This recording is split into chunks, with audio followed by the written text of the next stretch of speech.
madrugada del 12 de junio, un vehículo compacto fue encontrado calcinado a la altura del kilómetro 87 de la carretera estatal.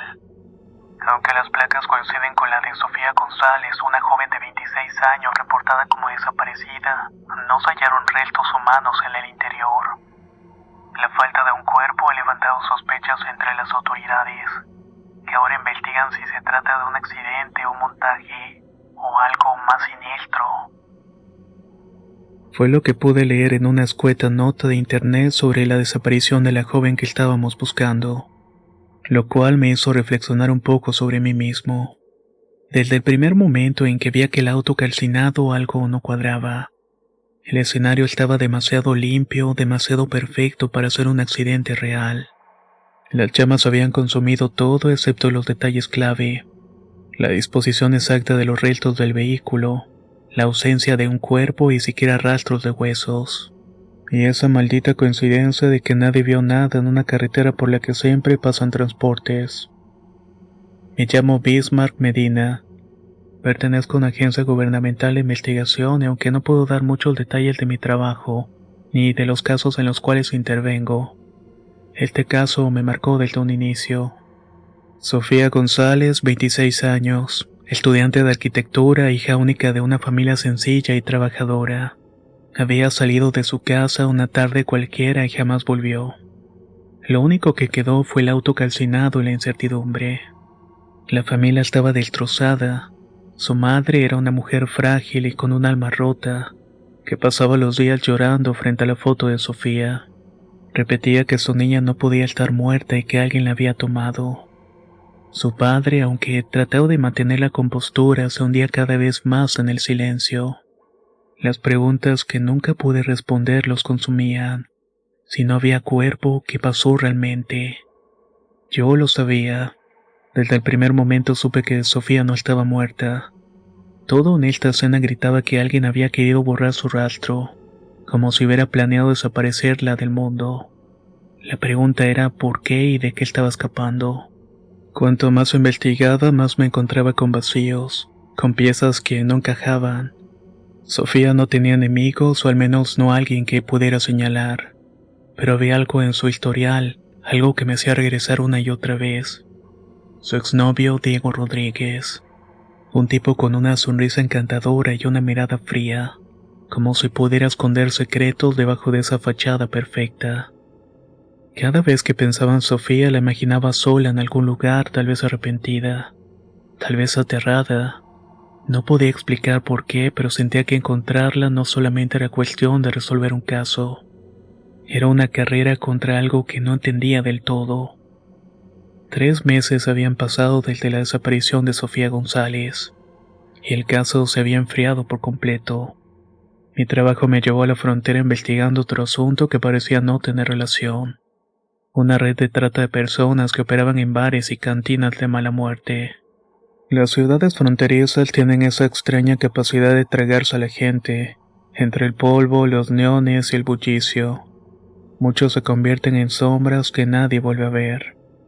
Una noche entré a un bar a las afueras de la ciudad y el lugar apestaba a sudor y alcohol rancio. La música ahogaba cualquier conversación. Mientras esperaba que alguien bajara la guardia y me diera información, la vi. Al principio no estaba seguro, pero entonces mis ojos captaron el tatuaje. Una ballena en el tobillo izquierdo. No podía ser una coincidencia. Era Sofía. Su cabello estaba más oscuro, llevaba una falda corta y una camiseta ajustada, pero era ella. Se hacía llamar Saori, según escuché a un cliente borracho que le gritó para que lo atendiera. Me acerqué despacio, dejando que mi presencia no la alarmara de inmediato.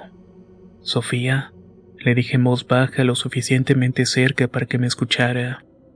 Su reacción fue inmediata. Su rostro se tensó y sus ojos buscaron desesperadamente una salida. Sin decir una palabra, giró sobre sus talones y corrió hacia la puerta trasera del bar.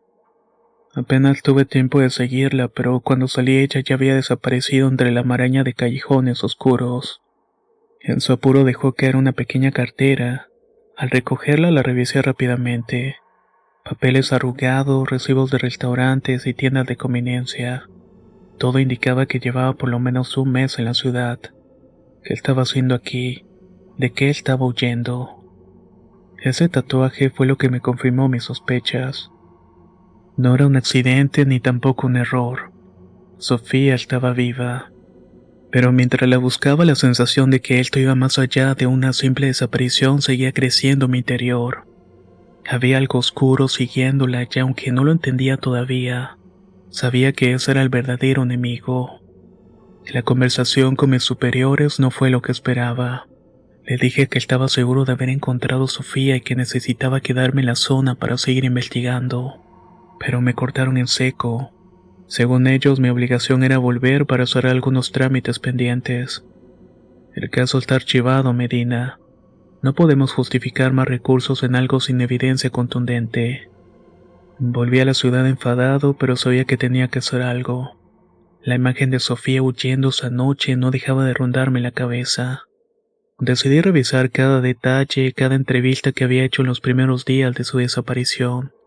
Había algo que seguramente había pasado por alto. Fue entonces cuando finalmente pude hablar con Diego, su exnovio.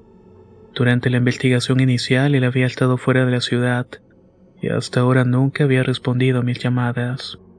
Lo encontré en una cafetería modesta con las manos nerviosas jugando con la taza del café. Yo también la estoy buscando, oficial, me dijo apenas nos sentamos. Su mirada era un cúmulo de ansiedad y tristeza. Diego era un hombre atractivo, con una forma de hablar que alternaba entre el encanto y con una melancolía evidente. Empezó a hablar de Sofía como alguien profundamente inestable. Era complicada, ¿sabes? Muy celosa, muy desconfiada. Siempre pensaba que yo le ocultaba algo. Podíamos pasar de estar bien a discutir en segundos. Pero también tenía sueños. Quería irse a Estados Unidos, comprar una granja, dejar todo atrás. Decía que odiaba a las personas y a la ciudad. Le pregunté si sabía algo de lo que Sofía pudiera estar escapando. Diego negó con la cabeza, pero su respuesta no fue convincente. No tengo idea, oficial, pero le juro que no he dejado de buscarla. Si está en algún lugar, quiero encontrarla y ayudarla. No sé cuánto tiempo más puedo estar sin saber de ella. El dramatismo en su voz pareció genuino, pero vi algo en su mirada que me hizo dudar. Le prometí que le avisaría si sabía algo, aunque en el fondo no estaba seguro de que fuera una buena idea. Mientras salía de la cafetería no podía quitarme de la cabeza las palabras de Diego. Algo no encajaba. Si Sofía era celosa, desconfiada y soñadora, ¿por qué alguien así desaparecería sin dejar rastro? ¿Y por qué había algo en Diego que me hacía pensar que sabía más de lo que estaba diciéndome? En todo caso, ella buscaría estar cerca de él para celarlo. No fue fácil, pero logré convencer a mis superiores de que el caso debía reabrirse. Argumenté que Sofía González, ahora conocida como Saori, no solamente estaba viva, sino que algo extraño la estaba rodeando. Con ayuda de colegas en la zona fronteriza comenzamos a rastrear su recorrido. Cada pista apuntaba a un patrón. Saori se movía de un lugar a otro, siempre trabajando en bares y cantinas de mala reputación. En cada sitio permanecía unas semanas, ganaba algo de dinero y luego desaparecía antes de llamar demasiado la atención. Pero había algo más, algo que todos notaban, y eso me inquietaba profundamente. Los dueños de estos lugares hablaban de ella como si fuera un enigma. Uno de ellos, un hombre robusto con una cicatriz que le cruzaba la cara, miró con seriedad cuando mencioné a Saori. Esa mujer no es normal, oficial. No sé qué se trae con ella, pero le aseguro que no es buena cosa. ¿A qué se refiere? Le pregunté tratando de no mostrar escepticismo. Siempre hay tipos que se quieren pasar con ella de listos. Ya sabe cómo es esto. Pero con ella ninguno se atreve. Los hombres más violentos y sin escrúpulos de este lugar no la tocan. Es más, ni siquiera lo intentan. Y no es porque sea fuerte o algo así.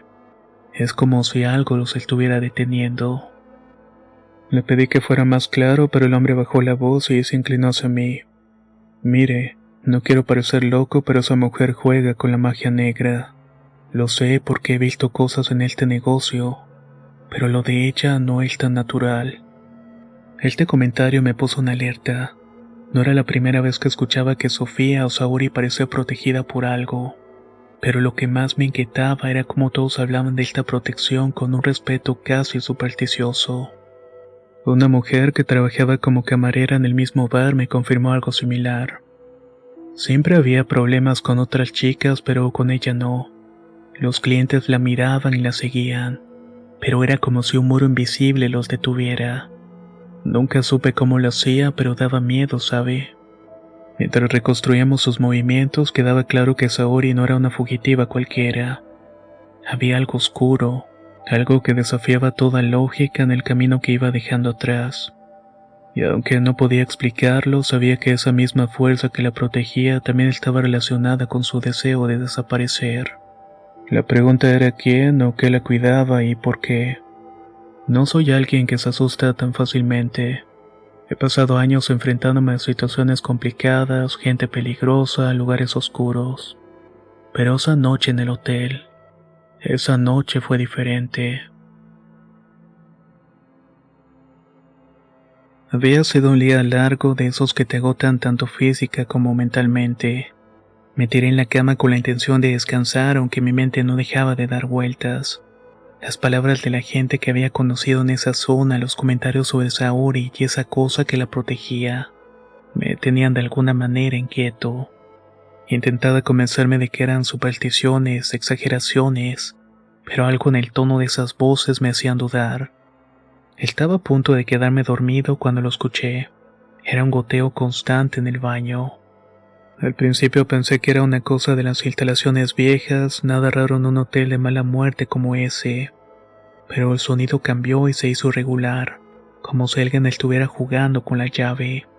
Me levanté molesto y fui a revisar y al entrar las luces comenzaron a parpadear, hasta que de pronto se apagaron por completo dejándome en total oscuridad. ¿Qué demonios?, murmuré buscando a tientas el interruptor. Fue entonces cuando lo sentí. El aire en la habitación cambió y se volvió pesado, casi imposible de respirar. Un escalofrío me recorrió la columna y de repente una voz ronca y profunda salió de la regadera. «Regresa por donde viniste», dijo con un tono tan grave que resonó mi pecho. «Esto no es tuyo. Lo que buscas ya tiene dueño y no lo compartiré». No podía moverme. Era como si mis pies estuvieran pegados al suelo. Solo podía escuchar esa voz que parecía venir de todos lados y de ningún lugar al mismo tiempo. La presencia en la habitación era inconfundible, algo que no era humano y estaba ahí. Sentí que aquello se acercaba aunque no podía verlo. Cada paso era como un peso en mi pecho y mi mente comenzó a llenarse de una angustia que no era mía. Era como si todo el miedo, el dolor y la tristeza del mundo me golpeara de golpe. Antes de que pudiera hacer algo, un dolor insoportable recorrió mi cuerpo. Caí al suelo retorciéndome. Sentí una soledad tan profunda que me dejó sin aliento, una desesperación que nunca había experimentado antes. Y entonces lo escuché de nuevo, esta vez más cerca, casi como un susurro en mi oído. «Ella me pertenece». Después de eso, todo fue negro. Cuando desperté estaba en el suelo del baño empapado en sudor frío, temblando como una hoja. La luz había vuelto y todo parecía normal, como si nada hubiera pasado. Pero yo sabía que no había sido un sueño, que lo que estaba ahí era real y entendí algo muy claro. Sofía o Saori no estaba huyendo de simples problemas humanos, estaba escapando de algo peor, algo que ahora sabía que no iba a dejar seguir investigando. Salí del hotel como si algo me estuviera persiguiendo, con el corazón a punto de salirse de mi pecho. No podía quedarme ahí, no después de lo que había pasado en ese baño. La sensación de esa cosa seguía tan cerca y era insoportable, como si todavía pudiera sentir su respiración fría en mi nuca.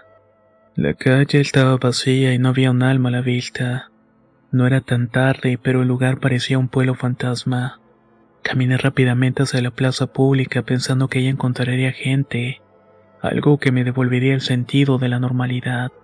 Pero cuando llegué solamente encontré bancos vacíos y una fuente silenciosa. Ni un maldito vendedor de elotes ni una pareja paseando. No había nadie. Lo peor no era la soledad, sino lo que veía y escuchaba. Habían sombras en las esquinas, entre los callejones, siempre justo al borde de mi visión, y cuando me acercaba desaparecían como si nunca hubieran estado ahí presentes. Cada paso que daba resonaba más fuerte de lo normal y a veces juraría que escuchaba otros pasos siguiéndome. Pero cuando volteaba a ver solamente había un vacío. Saqué mi celular y necesitaba hablar con alguien, cualquier cosa para calmarme. Diego fue lo primero que se me vino a la mente. Si alguien sabía algo más sobre Sofía tenía que ser él. Bismarck respondió con la voz algo apagada, como si no quisiera hablar conmigo. Diego, necesito que me digas algo. Esto es serio. Sofía practicaba magia negra, algún tipo de rito extraño. Hubo un silencio largo y podía escuchar su respiración. Cada vez era más rápida, como si le hubieran puesto un cuchillo en el cuello. Yo no sé nada de eso, dijo finalmente, pero su voz temblaba. No me lo estaba diciendo todo. Mira, Diego, estoy jugándome el cuello por encontrarla. Si quieres que te ayude, necesito saber la verdad. Estaba metido en algo raro, alguien que la obligara a huir. No sé nada, gritó, pero no solamente era enojo. Había miedo, un miedo real. Si realmente la quieres ayudar, dime dónde está. Yo puedo cuidarla. Su tono cambió de un instante a otro. Había pasado de nerviosismo a desesperado, casi obsesivo. Algo en su voz me puso los pelos de punta. Era como si estuviera más preocupado por tener a Sofía bajo su control que por lo que realmente le estaba pasando. ¿Por qué tendría que decírtelo?, me respondió. Si no sabes nada, ¿de qué te sirve encontrarla entonces? Porque la amo, ¿entiendes? Y no puedo estar más tiempo sin ella. Colgué antes de que pudiera decirme algo más. Su reacción confirmó mis sospechas.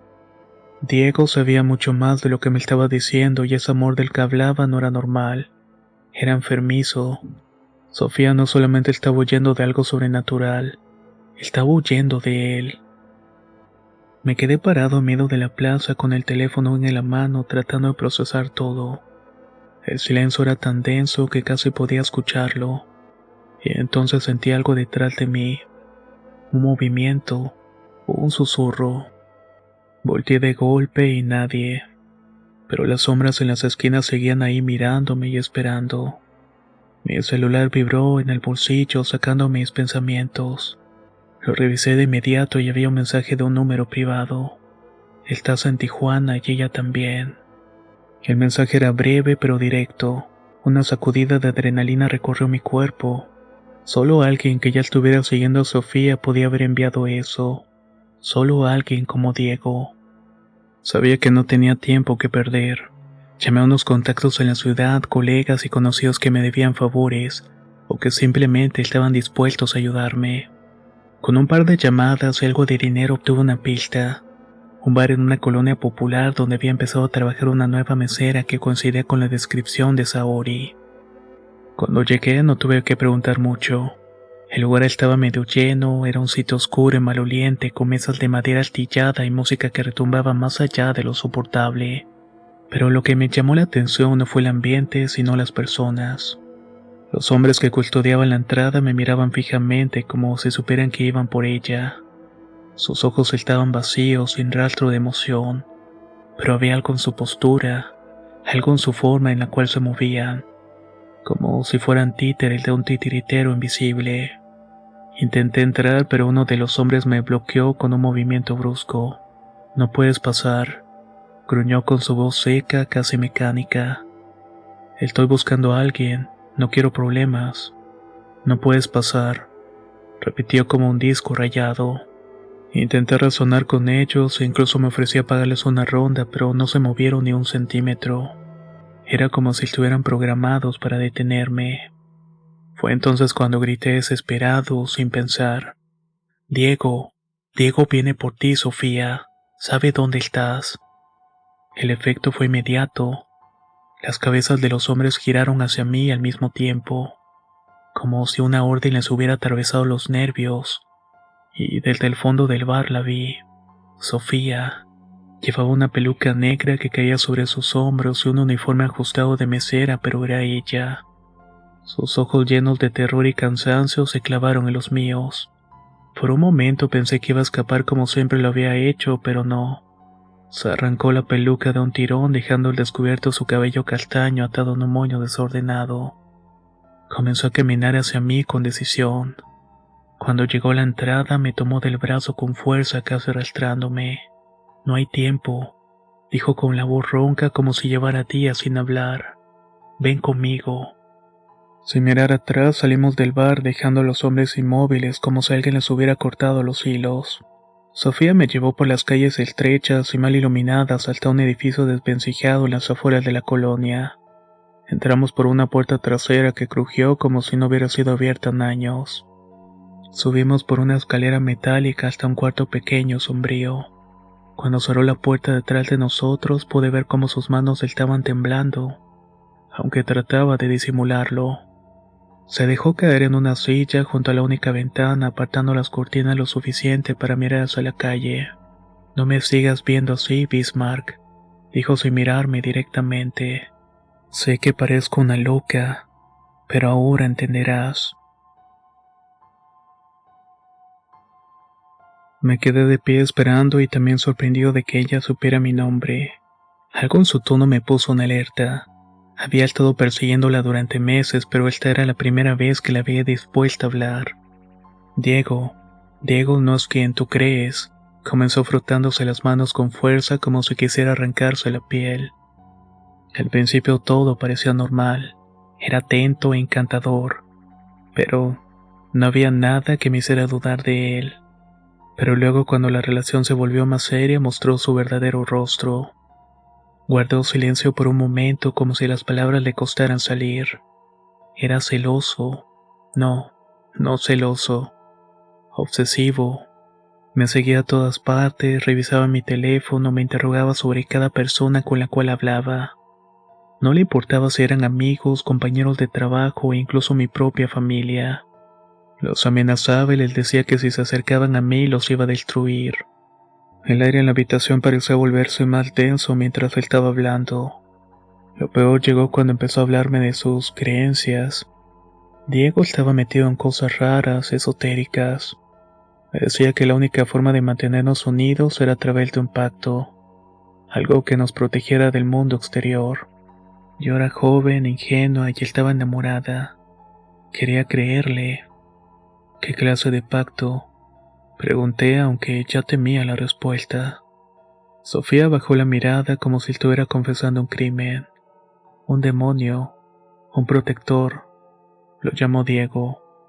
Era un ritual que decía que sellaría nuestra relación para siempre y que me protegería de todo, incluso de sus propios celos. Yo pensé que era un gesto simbólico, algo para calmar su paranoia, pero no lo era. Se levantó de golpe, caminando de un lado para otro del cuarto. Desde esa noche algo cambió.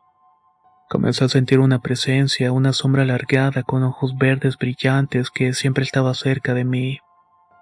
No la puedes ver, pero yo sí. Siempre está ahí en cada esquina, en cada reflejo. Y no me protege, Bismarck. Me controla. ¿Por qué aceptaste algo así? Mi voz salió más dura de lo que esperaba. Porque Diego me había destrozado. Porque ya no sabía cómo librarme de él. Pensaba que si hacía el pacto se calmaría y que confiaría en mí y que dejaría de hacer mi vida un infierno. Pero todo fue una mentira. Se detuvo frente a mí, sus ojos estaban llenos de lágrimas. El pacto no era para protegerme, era para entregarme. Yo soy el alimento de esa cosa. Mi cuerpo, mi mente, poco a poco me está consumiendo. El cuarto se quedó en silencio, salvo por una respiración entrecortada. La gravedad de sus palabras me golpeó como un martillo. Sofía no solamente estaba huyendo de Diego, estaba huyendo de algo peor. Algo que está dentro de la sociedad misma y que si no ponemos atención no lo vamos a ver. Sofía se sentó de nuevo, esta vez en el borde de la cama. Su mirada fija en el suelo reflejaba un cansancio que iba más allá de lo físico. Era como si llevara un peso de un mundo entero sobre sus hombros. Lo que Diego no sabe es que ya no tiene control sobre mí. no desde hace tiempo. Me incliné hacia adelante tratando de entender. ¿Y cómo lograste eso? Sofía dejó escapar una sonrisa amarga. Encontré la forma de negociar con la sombra. El demonio que Diego y yo invocamos en ese maldito pacto ahora es mío. Hizo una pausa levantando la mirada para encontrarse con la mía. Pero el precio es muy alto, Bismarck. Demasiado alto. No dije nada y solamente esperé a que continuara. Le ofrecí todo de mí. Mi mente, mi cuerpo, mi alma. Todo. Ahora la sombra me sigue únicamente a mí y me escucha. Si estoy hablando aquí contigo es porque se lo pedí. Porque le supliqué que me dejara un poco de libertad para poder alejarme de Diego. ¿Y por qué seguir huyendo entonces? Le pregunté. Porque aunque ya no me controla, Diego sigue siendo un peligro. Sofía se frotó las sienes como si los recuerdos le dolieran físicamente. El pacto no se rompió. Si Diego me encuentra y me entrega como sacrificio, va a recuperar el control del demonio. Y esta vez no solamente será para dominarme a mí. ¿Qué quieres hacer? Le dije aunque en el fondo temía la respuesta. Diego quiere convertirse en líder de un culto. Quiere un grupo de gente igual que él, gente desesperada y manipulable. Con el demonio bajo su poder podría ofrecerles poder, favores, lo que sea. Todo a cambio de su lealtad. Y él sería el centro de todo. Un nuevo profeta, como por así decirlo. Sofía se levantó de nuevo y su energía volviendo poco a poco. Por eso no puedo quedarme en un lugar por mucho tiempo. Si lo hago tarde o temprano me va a encontrar. Y si me encuentra todo va a estar perdido. ¿Y tu familia qué? Pregunté aunque ya intuía la respuesta. Por eso los dejé atrás. No puedo arriesgarme que se involucren. Ellos no tienen idea de lo que está pasando y así debe quedarse. Me quedé en silencio tratando de asimilarlo todo. Cada pieza del rompecabezas encajaba, pero lo que estaba formando era una imagen que no quería aceptar. Diego no solamente era un hombre obsesivo y celoso, era un lunático con un propósito aterrador. Y Sofía parecía ser su llave para conseguirlo. ¿Qué vas a hacer ahora?, le pregunté finalmente. Sofía esbozó una sonrisa triste. Voy a seguir huyendo. Es lo único que puedo hacer. Mientras me mantenga en movimiento lejos de Diego, él no podrá completar lo que empezó. Y eso significa que tengo que pasar el resto de mi vida escondiéndome. Así va a ser entonces. Sus palabras quedaron flotando en el aire como un eco sin respuesta.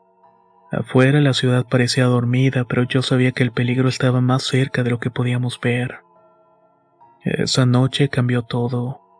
Sofía me miró directamente a los ojos con una mezcla de desesperación y determinación que me heló la sangre. ¿De verdad me ayudarías?, preguntó. Sí, lo dije sin titubear, aunque sabía en el fondo que esto iba más allá de lo que podía controlar. Conozco a alguien confiable, alguien que puede llevarte al otro lado. Si Diego no puede cruzar, entonces ese es el único lugar donde podrás estar segura. Ella suspiró aliviada, pero su alivio duró poco. Tiene que ser de noche, Bismarck, y necesitamos ser extremadamente cuidadosos. La gente que ayuda a Diego está por todas partes. Si se enteran de que estoy buscando cómo cruzar, no van a tardar en alcanzarme. La seriedad de sus palabras era aplastante, pero antes de que pudiera responder ocurrió algo que jamás voy a olvidar. El aire en la habitación de pronto cambió de golpe. Se volvió pesado, casi irrespirable. Una sombra comenzó a formarse en la esquina.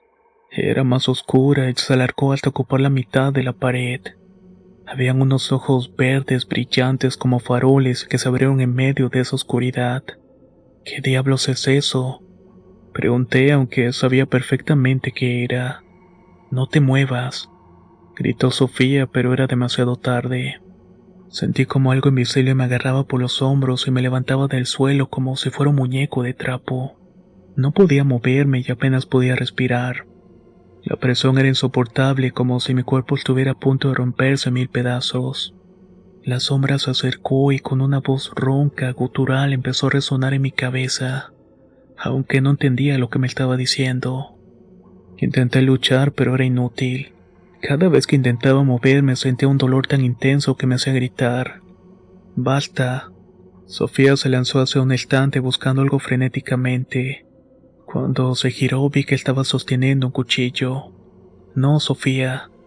Quise gritar, pero mi voz apenas salió como un susurro. Sin dudarlo, Sofía se hizo un corte profundo en la pierna derecha. La sangre comenzó a correr por su piel cayendo al suelo en gotas gruesas. La sombra se detuvo en seco. El agarre que me inmovilizaba desapareció y de repente caí en el suelo jadeando y con el cuerpo temblando. La habitación quedó en completo silencio, salvo por el sonido de las gotas de la sangre golpeando el suelo.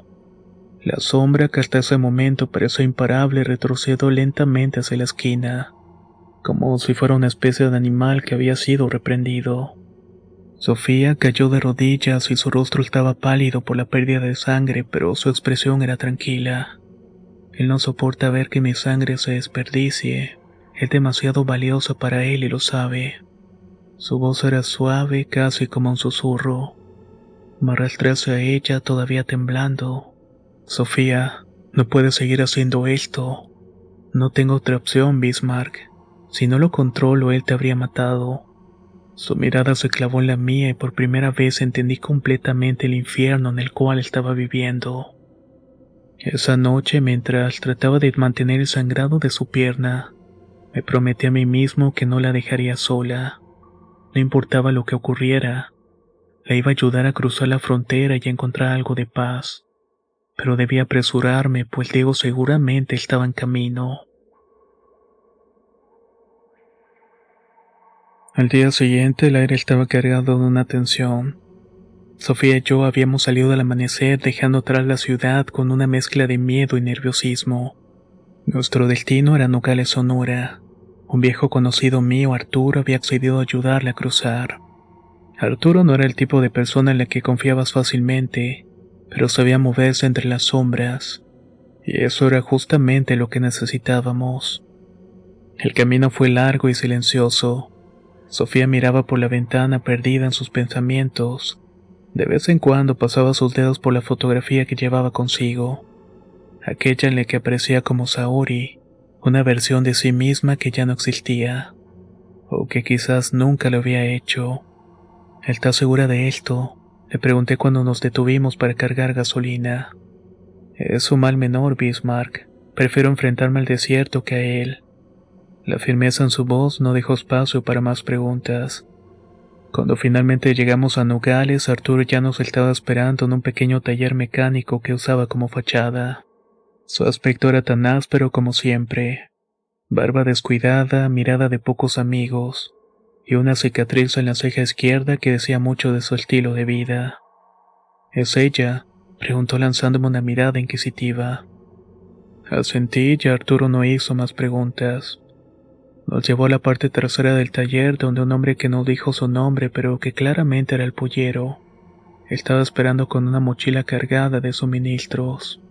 El camino no va a ser fácil, señorita, le dijo alistándose el sombrero, pero si sigue mis instrucciones va a llegar al otro lado. Esperamos hasta que cayó la noche y el desierto era frío e inhóspito. Se extendía ante nosotros como un mar interminable. Sofía se giró a mí antes de partir. Gracias por todo, Bismarck. Sacó la fotografía y me la entregó. Si un día necesitas identificarme o identificar un cuerpo, esto será lo que lleve puesto. No digas eso, respondí, pero ella se había dado la vuelta. La vi alejarse y su figura apenas era visible bajo la luz de la luna. Pero cuando estaban a unos cientos de metros vi luces a lo lejos, faros de vehículos que rompían la oscuridad como dagas. Mierda, exclamé corriendo hacia Arturo. Son ellos. Sofía se dio cuenta al instante. Sin pensarlo comenzó a correr hacia la oscuridad, alejándose tanto del pollero como de los vehículos. Arturo intentó detenerme, pero lo aparté y corrí tras ellos. Los vehículos se detuvieron bruscamente, levantando una nube de polvo. De ellos bajaron Diego y varios hombres más, todos con un aura inquietante, casi sobrenatural. Un aura que te decía que eran peligrosos. Sofía gritó Diego y su voz resonó en el silencio del desierto. El pollero intentó huir, pero los hombres lo alcanzaron rápidamente, derribándolo al suelo. Antes de que pudiera hacer algo, la oscuridad se volvió más densa, casi palpable, como si el propio desierto estuviera vivo.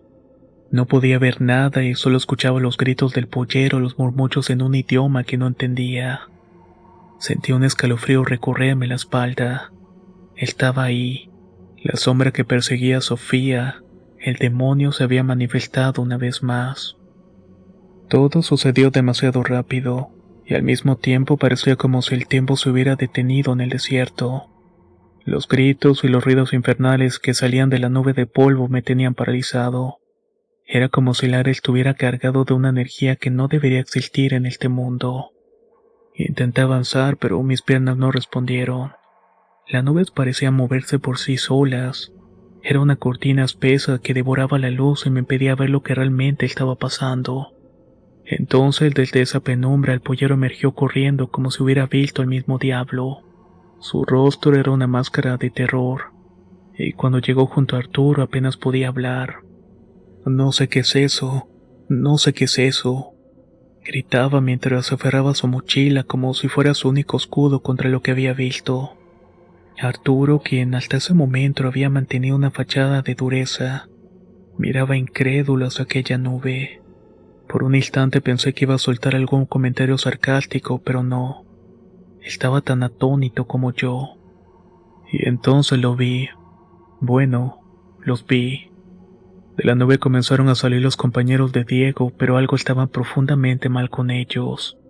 Caminaban con movimientos torpes, mecánicos, como si fueran marionetas manejadas por un titiritero invisible. Sus ojos estaban abiertos pero vacíos, sin rastros de conciencia o humanidad. Balbuceaban algo y eran palabras incomprensibles que parecían venir de un sueño febril o una pesadilla. ¿Qué demonios?, murmuró Arturo retrocediendo un paso. Yo no podía moverme. Estaba atrapado entre el horror y la fascinación, tratando de entender qué estaba viendo. Los hombres pasaron junto a mí ignorándome por completo como si yo no existiera. Sus voces o lo que quedaban de ellas eran un eco hueco, un sonido que me hacía vibrar los huesos. El que nunca regresó fue Diego. La nube se erguía ahí como una presión etérea que no dejaba escapar nada más. Lo estuve buscando con la mirada, con la esperanza de que apareciera, incluso si era para enfrentarlo, pero no. Él se había quedado atrapado en esa oscuridad y algo me decía que nunca saldría de ahí. Y Sofía, ella tampoco volvió. La última vez que la vi corría hacia la oscuridad, huyendo de Diego y del destino que ambos compartían. Ahora el desierto parecía habérsela tragado por completo. Me quedé ahí inmóvil con el frío del desierto calándome los huesos, y la certeza de que había presenciado algo que no debería haber visto. Algo que no podía explicar, pero que sabía en lo más profundo de mi ser que cambiaría mi vida para siempre. Tuvieron que pasar 4 años para que por fin me atreviera a hablar de aquella noche, para que tuviera el valor de recordar lo que vi y mencionar su nombre.